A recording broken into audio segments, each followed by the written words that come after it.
11:30 p.m. We stop at 3 o'clock for chicken, not because we're black, but because chicken is delicious. So we go to church all day on Sunday. Friday night, I asked my dad for the car, and because my dad loves me, what does he say? Sure. He says yes. So I get the keys, I'm hanging out with my buds, I fill up the car with gas, I come home before curfew, I give my dad the keys, and he says, I have what kind of an attitude? Good. A good or a positive attitude, right? Mm-hmm. And I say, what about my dad's attitude? Yours is good too. Yeah, his is good too, right? So I have a good attitude, he has a good attitude. Sunday comes along, my best friend Dexter calls me at noon and says, Andre, can you pick me up for the movies? What do I know about Sunday? Don't do it. But I'm 17, I'm invincible, and Jesus is my friend, right? So I go up to my dad and I say, Dad, can I borrow the car? And what does my dad say? No. Not only does he say no, but he gives me a lecture about how I'm leading people to hell, right? Every negative consequence in my home, the ultimate consequence was that you're going to hell. You didn't make your bed up, you're going to hell. You didn't do the dishes, you're going to hell. Everything was hell, right? And you could either go on your own or they would show you the way, right? And so I would say that my dad, because I was not able to get the car, I would say he had what kind of an attitude? A bad attitude. Consequently, what would he say about my attitude? That I have a bad attitude. Friday night, we were cool. Sunday, we're not cool. What's the difference? Different view. Different view? Expectations. Expectations. You got what you wanted versus When I got what I wanted, I had a good attitude. When I was denied access to what I wanted, I had a bad attitude. Think about young people in your life, right? When they're denied access to something that they want, I mean, just coldness, like, but you give them what they want and they like purr and they want to cuddle and talk to you in the same room, right? So one of the things that we know is that if someone has a bad attitude, we know what about them? They're not getting something. They're not reaching their goal. They're not getting something that they're striving for, right? And so as a helper, I have a twofold process that I can engage a bad attitude with, right? The first and the simplest thing is to help a person with a bad attitude do what? Reach their goal. Reach their goal. Get what they want.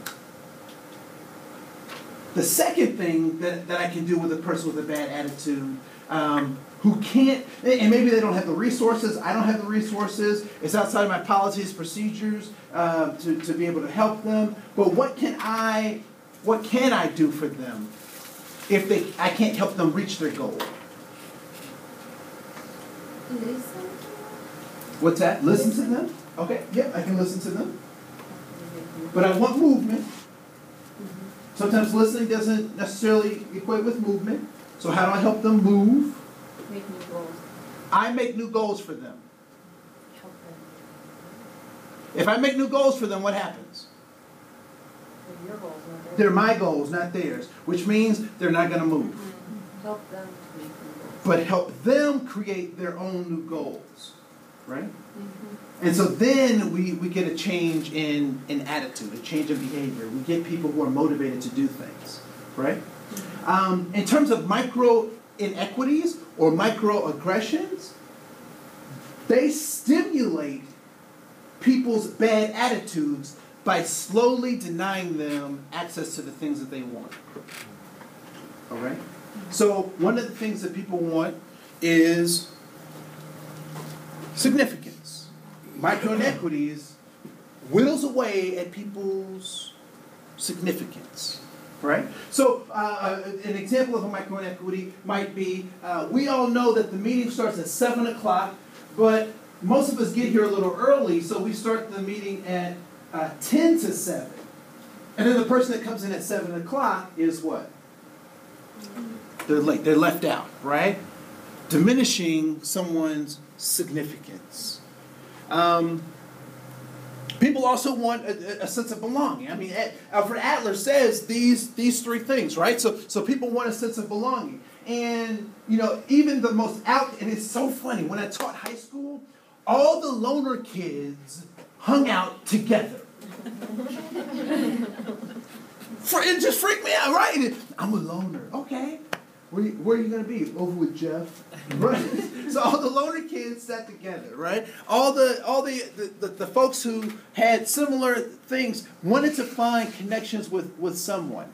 And it's so funny that and kids will go so far to seek this belonging that they won't even make sense, right? So I was working with a gentleman who was working with some kids, and one of the kids, you know, he's like, we're working on trust issues. I'm trying to get them to get trust issues, and we're working on that. And I said, does he eat fast food? And he's like, yeah. I said, he doesn't have any trust issues. Right? I mean, because you'll hear kids, I don't trust nobody, mama. No, you do trust some people, right?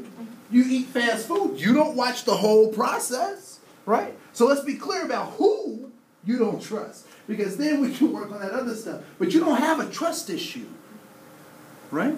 So we got to get people connected to this sense of belonging. And lastly, people want safety. And people will go against their best interest to try to make sure that they reach their needs, right? So I will use my kid's social security number to get these lights turned off, knowing that there may be a negative repercussion, but what does that do for me right now? What does it do right now? It satisfies my goal, right? And so we have to help people be clear about these things, because the illogical decisions that they make are actually quite logical to them. But our job is to spit in their soup. Right? People familiar with that concept? Right? All right. I like talking with Atlarians. I can talk about that. All right. So the picture's not very clear, but this is titled American Girl in Italy, 1951. Can you tell me what's happening in this picture? What do you notice? What do you see? A non-olive skinned girl. It's all men. She's getting attention. She's getting attention. She's showing some skin. She's showing some skin. Yep, right there, neck and the head and her ankles. Right. Yep, so she's showing some skin. It's uncomfortable. She looks uncomfortable. Mm-hmm. She looks like an object. She looks like an object. Mm-hmm.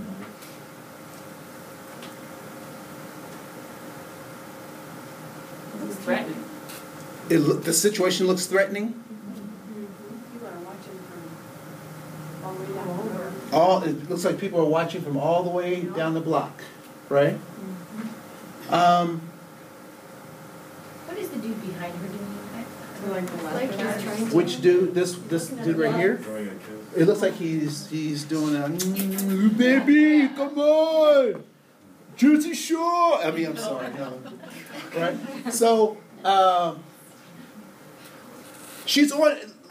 Let's use this as an allegory. She's on her way to work. Is she going to give 100% when she gets to work? Why? She's been harassed. She's uncomfortable. Blah blah blah.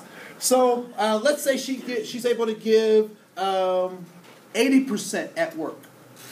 What if the work environment is very similar to this? What happens to that 80? Does it increase? No, it decreases. Right? And so when we talk about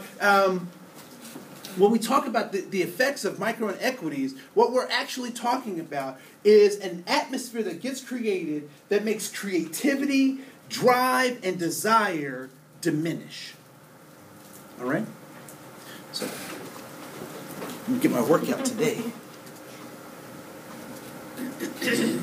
So, a lot of stuff that I end up working with is around discrimination and harassment, right? So as the affirmative action officer, I used to get people's complaints would come to me, and I'd have to hear them on discrimination. Now, discrimination is very well defined. If someone steps outside of the policies and procedures, you're getting paid. Right? You can sue and make people apologize and all sorts of stuff because discrimination is against the law. It's against the law. So there are rules and laws on the books that talk about discrimination. All right? And so when discrimination happens, it happens in two forms. One is harassment. The other is retaliation. And retaliation basically says that you can't, an employer can't lash out at an employee for, telling on them, right? And so harassment is broken down into a number of categories. There's race, color, national origin, or ethnicity. There is gender, sexuality, or transgender. There's also religious or non-religious ideology that is you can't discriminate on. There's also age and disability that you can't discriminate on. And you also can't discriminate on temporary disabilities like pregnancy or broken limb, right? So these are all the forms of discrimination. What gives a diversity conversation around discrimination? What gives it its teeth?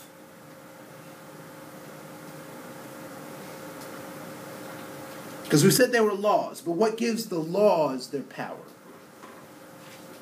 The enforcement of it. It's the enforcement of it? But people can only enforce it because it's part of what? There's consequences and punishment. There's consequences and punishment. Under what? Under the Constitution of the United States. Right? So how our government works is extremely important to even having a conversation about discrimination. Because of the things like the Civil Rights Act of 1964, that's important for us to know. I don't know if you've read it. I think as a practitioner and you're going to work with different people, you need to read that. You need to read the preamble to the Constitution, right? Which is where that famous line that Dr. King quotes, we hold these truths to be self-evident, that all men are created equal. They are endowed by their Creator with certain inalienable rights of life, liberty, and the pursuit of happiness. That comes from the preamble of the Constitution. So no one can deny me those things. It is wrong to deny me those things. All right? The 1964 Civil Rights Act, you can get cliff notes, just familiarize yourself with it so you know what your rights are as well as the people that you're working with, what their rights are. Next is the 1991 ADA Act, which allows us to use those little automatic door openers, yay, right? But also makes other accommodations. I have another presentation that I'll also make available to the class that goes through the other civil rights pieces in terms of when women got the right to vote and some other pieces around immigration that are important dates for you to know. But I want you to know that discrimination is about the legal process. Right? So there are legal ramifications and consequences and things that we can litigate and enforce. Which leads us, I'm going to skip that, I'm going to have you watch that on your own. Which leads us to this. We've talked a great deal about discrimination, right? So there are those categories, it's the law and so forth and so on. Right? So I want to back up a little bit and I want to talk about bigotry. What is bigotry?